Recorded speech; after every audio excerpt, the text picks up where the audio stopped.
Olá! Hoje aqui no Saber Direito Debate a conversa é com o professor Daniel Villanova. Ele é mestre em Direito, Estado e Constituição pela Faculdade de Direito da Universidade de Brasília e também assessor federativo da Secretaria de Assuntos Estratégicos da Presidência da República. Nós vamos falar um pouco sobre o tema das aulas dessa semana e também bater um papo sobre a carreira do professor. Daniel, seja muito bem-vindo aqui no nosso programa. Muito obrigado. Daniel, eu queria começar falando um pouquinho sobre o tema da aula, reclamação constitucional. Para quem ligou a TV agora, vamos só explicar rapidamente o que é reclamação constitucional e para que ela serve. Tá ótimo. A reclamação, ela é um instrumento que está a serviço da preservação da competência do Supremo Tribunal Federal e da garantia da autoridade das decisões do Supremo e também para preservar aplicações inadequadas ou quando há contrariedade em relação a súmulas vinculantes. Então, ela é uma medida judicial que é voltada a preservar a autoridade da jurisdição constitucional que é desempenhada pelo Supremo. De forma simples, é o respeito à competência e às decisões que o Supremo profere nos mais diversos assuntos. Isso acontece em todas as decisões ou em casos específicos? Não, em casos bem específicos. O que acontece? O Supremo tem uma competência ampla e pronuncia decisões nos mais diversos temas. Todas as vezes que ele pronuncia uma decisão e essa decisão vem a sofrer alguma contrariedade, ou por outro juízo, ou às vezes até na mesma causa, a reclamação só serve como essa medida corretiva ou que preserva a competência do tribunal. Por exemplo, em hipóteses em que há uma competência específica do tribunal e exclusiva e outro órgão judiciário, vamos dizer assim, invade essa esfera de competência. Então, é uma medida vocacionada a preservar o papel e a postura do Supremo na nossa ordem constitucional. E de quem que é a competência no caso de julgar essa reclamação? A reclamação constitucional, de maneira ampla, ela, pela disciplina da Constituição, é ou de competência do Supremo Tribunal Federal ou do Superior Tribunal de Justiça. A hipótese do Supremo Tribunal Federal está prevista no artigo 102, inciso 1º, a linha L, assim como no artigo 103A, parágrafo 3º. Já a hipótese do STJ está no 105, inciso 1º, a linha F. Perfeito. Na prática, essa reclamação constitucional, professor, ela realmente preserva essa competência e a garantia da autoridade do STF? Como é que funciona isso na prática?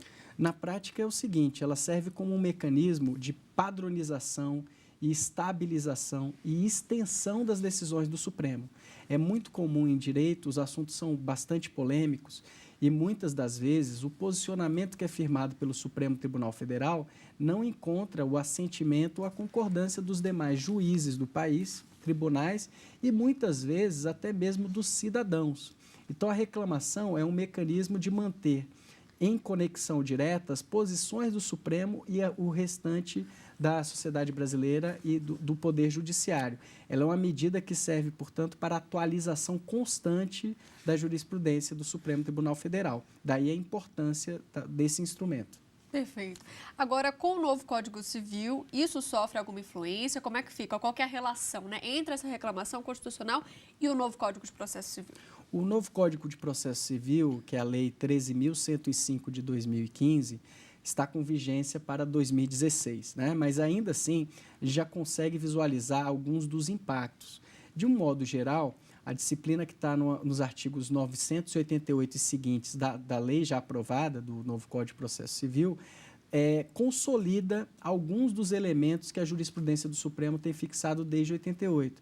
Torna mais explícitas algumas hipóteses de cabimento, como, por exemplo, com relação às ações do controle concentrado, mas traz o reforço e o papel desse instrumento como um mecanismo de estabilidade, integridade e coerência da jurisprudência. Um outro aspecto importante que o novo Código de Processo Civil enfatiza é a questão da participação da população e de especialistas ao momento de debater determinados assuntos que estão relacionados ou à edição das súmulas ou à própria atualização da posição do Supremo que for fixada em sede de reclamação. Então, o novo Código de Processo Civil, ele não traz inovações substanciais do ponto de vista jurídico, mas do ponto de vista democrático, ele traz uma maior participação e também estabiliza e consolida o Instituto como um mecanismo aplicável em todo o ordenamento jurídico. É importante destacar esse aspecto porque o novo Código de Processo Civil vem aí positivar uma experiência que até então, antes, era muito mais regimental e jurisprudencial. Essa é a inovação do ponto de vista formal que o novo Código de Processo Civil proporciona. Tá certo, professor. Vou te pedir um minutinho, porque agora o Saber Direito Debate vai para um rápido intervalo e já já a gente volta. Não sai daí.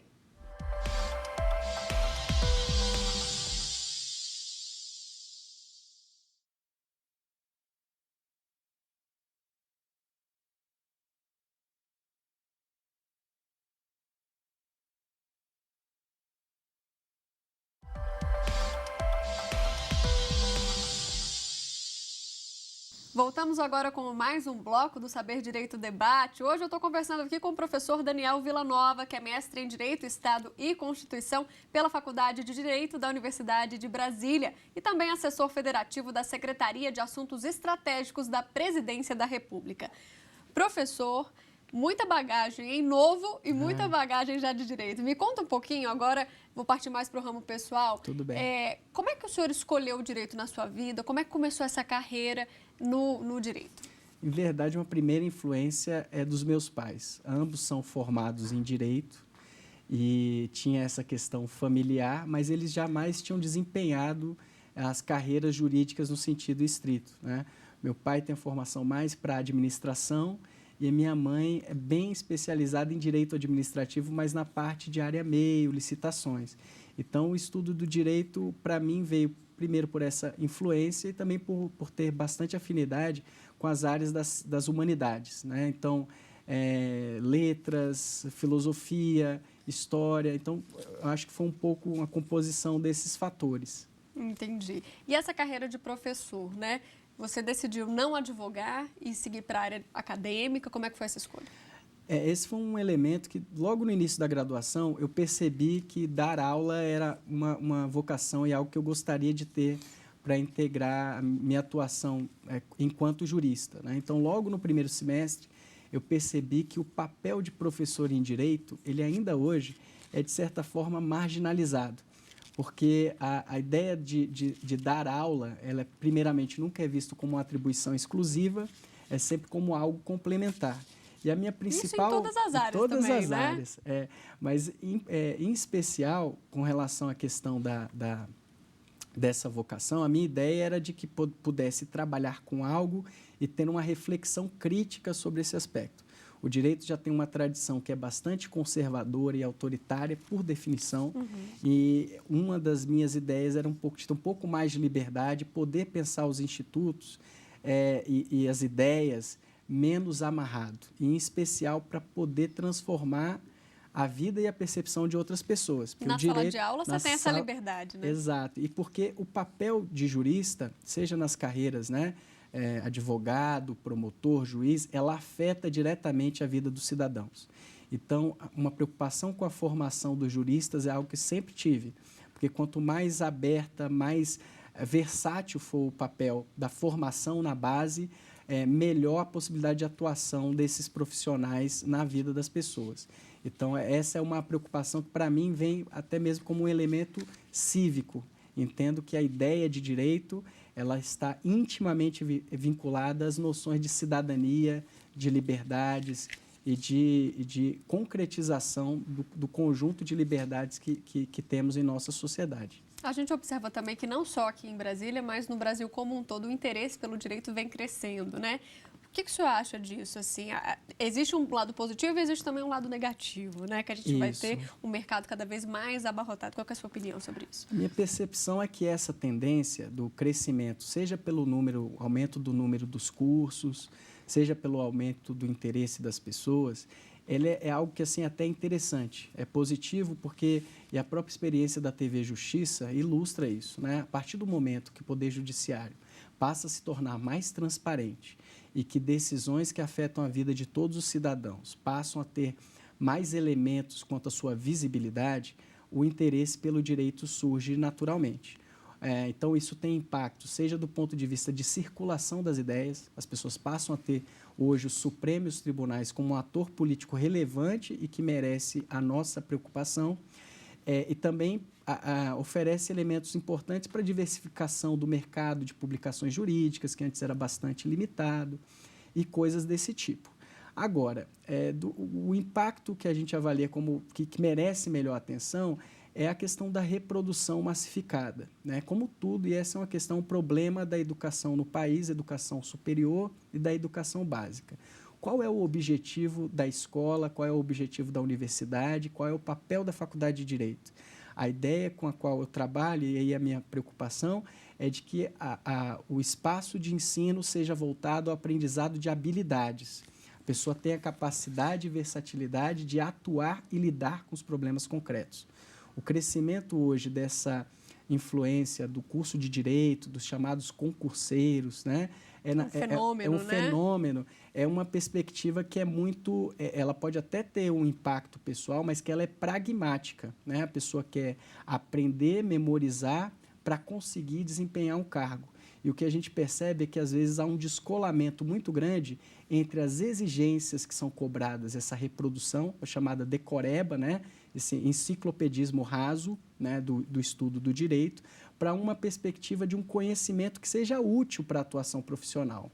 Então, inclusive, é um dilema que se coloca hoje para o concurso público no Brasil, no sentido de que estamos a recrutar repetidores, né? Então, essa é a preocupação, no sentido de que a formação e estudo de direito, ele tem que buscar não somente a expansão horizontal, de mais pessoas conhecerem, e o que é fundamental até como exercício de cidadania, mas uma perspectiva vertical, que as pessoas possam conhecer aprofundadamente e mais, para além de um exercício de especulação, de mera especulação, o direito é fundamental porque tem um impacto prático na vida das pessoas. Então, a ideia de uma reflexão um pouco mais engajada na ideia de direito, voltada para as noções de cidadania e democracia, é basicamente a noção de que o direito tem que servir como um mecanismo de atuação na vida, né? Então, a própria vida, as próprias práticas diárias, individuais ou coletivas, são práticas interpretativas.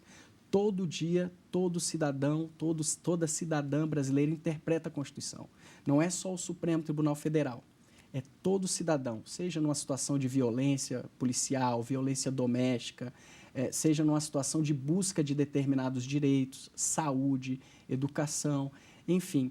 O estudo do direito ele é instrumental para tornar a vida humana ainda melhor. Então, essa é a minha preocupação e esperança com relação ao direito, que a gente consiga mudar esse perfil de recrutamento e que as pessoas tenham consciência do seu papel e da sua postura ao atuar em sociedade. Professor, agora rapidamente, me despertou a curiosidade também, porque você atua como assessor federativo da Secretaria de Assuntos Estratégicos da Presidência da República. Qual que é a relação, então, desse trabalho diário com o direito? Me fala um pouquinho. Essa experiência no Poder Executivo, lá na Presidência da República, é muito voltada para a questão de assuntos que têm um impacto no Brasil, não só a longo prazo, mas que desde já, né? Ao momento que a atual gestão da Secretaria de Assuntos Estratégicos, que é desempenhada inclusive pelo jurista, o professor de Harvard, ministro Mangabeira Unger, foi no sentido de direcionar ações e alternativas institucionais para 2 projetos. Um dos projetos é o projeto do desenvolvimento do país, após toda essa discussão do ajuste, né? Da contenção de gastos e de uma nova vertente de desenvolvimento para o país. A segunda iniciativa, que foi destacada pela presidenta Dilma, foi no sentido de formulação de um projeto da Pátria Educadora. Então, essas 2 ações, uma está mais voltada para a área da economia e outra para uma área que tem típica e presente discussão com relação a direitos educacionais. A proposta é a de qualificar o ensino básico no Brasil e o sistema de educação no Brasil como um todo. Esse assunto tem uma íntima relação com o direito constitucional e com a ideia do Estado brasileiro. Por quê? Porque a educação é uma responsabilidade dos municípios, dos estados e da União. Ocorre que as obrigações básicas da qualificação do brasileiro é desempenhada pelos municípios e pelos estados. E os municípios ficam responsáveis pela maior parte da formação das nossas crianças e adolescentes. Quando a gente faz uma avaliação rápida em termos de condições econômicas comparativas entre municípios, estados, Distrito Federal e União, a gente sabe qual é o elo mais fraco. Então, o que a gente precisa é redirecionar a atuação do Estado brasileiro para permitir que a educação básica volte a ampliar e volte a ter mais mecanismos de aprimoramento, e não só dos alunos, né? Quando se fala em pátria educadora, a ideia básica é de que não somente os alunos, mas também os professores, os profissionais, né? Então, que haja uma valorização da ideia de educação, e o papel lá na secretaria é essa articulação federativa. No Brasil, ainda lidamos com temas complexos como a educação, como se fossem caixinhas estanques. O município faz A, o Estado B, a União C. A ideia lá na Secretaria de Assuntos Estratégicos é de municiar o Estado brasileiro de ferramentas de cooperação federativa. A ideia é fortalecer a cooperação e não a separação. A responsabilidade é comum e todos os atores federados estão voltados para esse objetivo específico, que no limite é o quê? Tornar no Brasil o direito à educação não somente uma promessa vazia na Constituição, mas um resultado prático na vida das pessoas, que nos coloque ainda no papel de maior destaque internacional e que imagino que temos tudo para alcançar isso, né? Esse é um processo pedagógico e cívico de conquistas de direito da educação que aparece como uma espécie de pano de fundo dessa ideia de pátria educadora. A gente não está discutindo só a educação, mas um aprendizado do povo brasileiro sobre como realizar direitos à educação. Tá certo, professor, obrigada. A gente vai agora para um rápido intervalo, em seguida estaremos de volta com o Saber Direito Debate e sugestões de bibliografia. Volto já.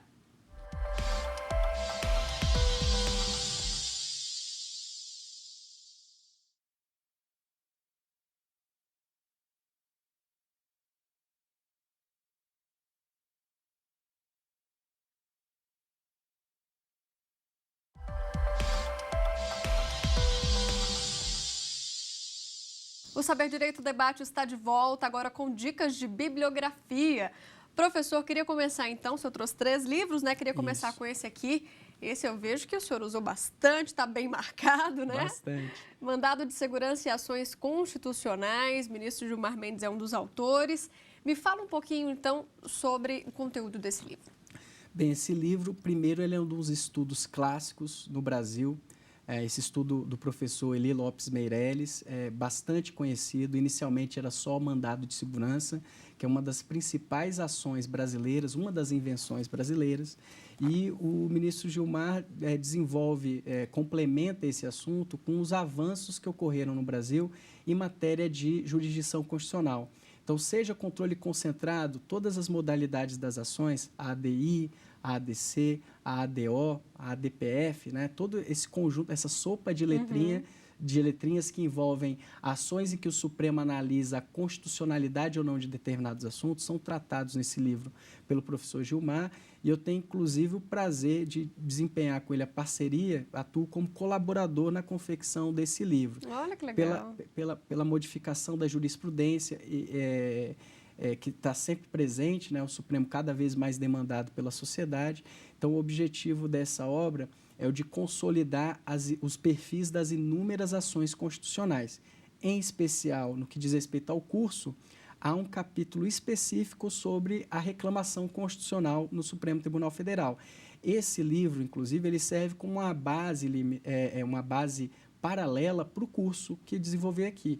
Há uma série de elementos em que há uma parametricidade, e no curso eu pude destacar alguns elementos críticos que não necessariamente estão no livro, ou porque ainda estão em formulação, ou até porque também não correspondem à visão do ministro Gilmar. Perfeito. Mas é interessante esse diálogo. Estudar hoje reclamação constitucional ou qualquer ação constitucional tem como referência essa obra. É uma obra clássica do direito brasileiro. E já está na 33ª edição, né? Exatamente. Sempre atualizado. Sempre atualizado. Vamos ver aqui o próximo. O Guardião da Constituição, Carl Schmitt. Esse já é muito famoso, né? Esse é um livro... É um clássico. É bem clássico, né? mais geral, da relação do constitucionalismo. Qual é o objetivo de trazer esse livro aqui para a questão do curso? A ideia de debater institutos jurídicos no Brasil, em especial institutos constitucionais, ainda está muito vinculada à dimensão jurídica. E o que é importante? Quando se fala em Constituição, por mais que o lugar da fala aqui do professor seja de um jurista, a gente tem que ter em dimensão que Constituição não é só direito. A Constituição envolve pelo menos duas dimensões, a dimensão jurídica e a dimensão política. Então, todas as vezes que o Supremo Tribunal Federal desempenha a sua jurisdição constitucional, ainda que seja um órgão do Poder Judiciário, ele está também a oportunizar e a realizar uma leitura específica sobre os poderes, as possibilidades, sobre a política no Brasil. É interessante perceber, por exemplo, no âmbito do controle concentrado, que quando o Supremo julga uma ação direta de inconstitucionalidade, uma ADI, o que está sendo objeto de julgamento é uma lei editada pelo Parlamento. A lei é justamente o fruto de um consenso político num dado momento no país. Então, é impossível dissociar no estudo de institutos constitucionais como a reclamação o direito da política. A obra do professor Carl Schmitt traz essa ênfase na política, não porque eu concorde com a leitura que ele faz sobre o papel político da Constituição, mas porque essa obra é uma obra que tem um contexto bem interessante, que é um debate, um principal debate do século passado, do século XX, no âmbito do direito constitucional, que é a relação entre direito e política na Constituição. Carl Schmitt trouxe uma leitura sobre quem seria o guardião da Constituição. O outro jurista bastante conhecido é Hans Kelsen, que trouxe a perspectiva da Constituição como um documento jurídico. O objetivo, portanto, é o de colocar esse livro em uma contraposição nessa dialética de ideias e entender que estudar reclamação envolve uma dimensão política, que no curso eu chamei de dimensão institucional, tendo em vista que a reclamação modificou sensivelmente a relação entre a cúpula do Poder Judiciário, que é o Supremo, e que aparece como guarda da Constituição, e a base do Poder Judiciário. Perfeito. Vamos então para o último. Esse aqui é uma bíblia, a Constituição e o Supremo. Já está na 4ª edição. Fala um pouquinho desse aqui, professor. Este livro da Constituição e Supremo, a primeira observação que faço é que a melhor forma de observar a versão atual é até pela internet. Esse é um livro que é editado pelo próprio Supremo Tribunal Federal, é de acesso público e que traz as principais decisões, segundo a visão do tribunal, acerca de cada um dos dispositivos da Constituição. Então, se o objetivo é estudar a reclamação, temos a visão oficial do Supremo sobre quais são os principais julgados que dizem respeito lá ao artigo 102, 1L da Constituição e o 103A, parágrafo 3º. É um livro que ele é mais atualizável, a informação fica mais plástica, se desatualiza rápido. Na internet a gente encontra então, e que é bom, mas é uma boa referência para saber como que o Supremo aplica e confere usos diferenciados à reclamação. O Saber Direito Debate fica por aqui. Obrigada pela sua companhia. Qualquer dúvida é só mandar um e-mail para a gente, saberdireito@stf.jus.br. Você também pode acompanhar a programação pelo nosso site www.tvjustiça.jus.br. Até o próximo programa. Tchau!